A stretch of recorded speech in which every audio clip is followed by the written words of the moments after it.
kebijakan ini sebagai salah satu upaya penegakan.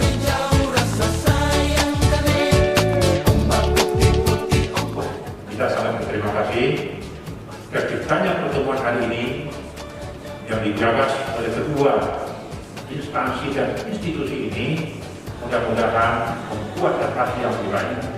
Dan ini Pak Kapolres, Pak Kajari, nanti kalau ada hal yang menyangkut permasalahan di daerah, silakan aja disampaikan. Kalau misalnya nanti kita bisa pecahkan bersama, itu menjadi panduan untuk kabupaten kota yang lainnya.